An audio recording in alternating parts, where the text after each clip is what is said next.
cyber language that I have worked on for the past 50 years that I believe will be critical in getting the Infinity Crystal to work properly and to interface with all of the alien technology from the crashed ships and captured ships. Then Martha said to Kendra, the reason I brought these two graduate students, Zebu and Zia, into my lab, Kendra, and now into our home was because I was hoping that they would help you to navigate the world once I'm gone. It was a mistake, I can see that now, but you have within you the abilities you have not yet learned to control, as well as gizmos and doodads that Jim and I have developed over the years here in the lab and added to your arsenal of weapons and abilities that will allow you to reprogram any of the human Ds that you capture and convert them to our side. You have their schematics. You know their weak points and how to defeat them. You can do this, Kendra. I have faith in you. You mean we can, said Kendra. No, said Martha. I've been keeping this from you, but the doctors have told me that I have a brain tumor and that it's inoperable. But I believe in the cycle of life, and death is a part of the cycle of life. I do not fear it. I embrace it. And I also embrace the part I still have to play in this coming battle to protect you and to buy you time. And I am ready. I've booby-trapped the lab. They will never get Jim's work or mine. I just hope I take a lot of them with me. They'll never see it coming. Besides, the real treasure is within you, and I believe that you will one day save humanity. Now go and leave me. One day, said Kendra, I will avenge you. Be well, Kendra. Ve con Dios, Mama, ve con Dios, said Kendra as she got into the disposal tube and made ready to make her escape. Zebu, Zia, and Kendra, thought Martha. 3 against a cyber horde of dreadnoughts. May God be with them. So Martha sat in her lab and waited for the attack and thought back to her life, a life that for 50 years had been centered around Kendra.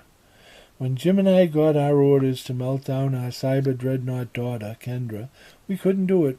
We couldn't bring ourselves to harm her, so we faked it, running a furnace all day and then recording the melted metal transferred to the foundry. Then I ordered the cyber dreadnought to stand in the storage pantry area of the lab and power down.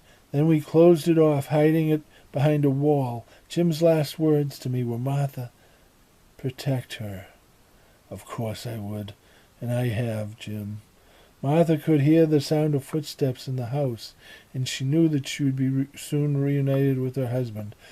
Sitting in her lab waiting for the attack, Martha could see clearly what had happened.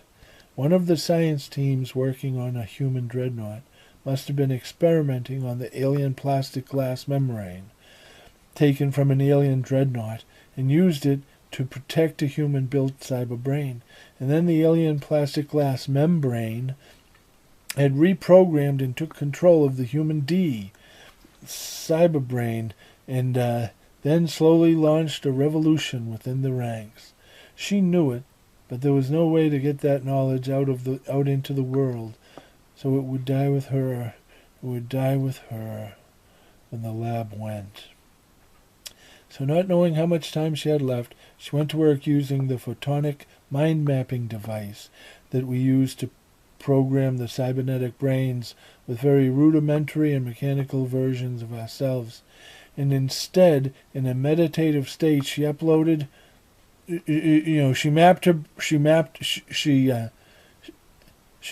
mind, and then uploaded it not only onto the cybernetic brain, but also using her husband's interface with the Infinity computer.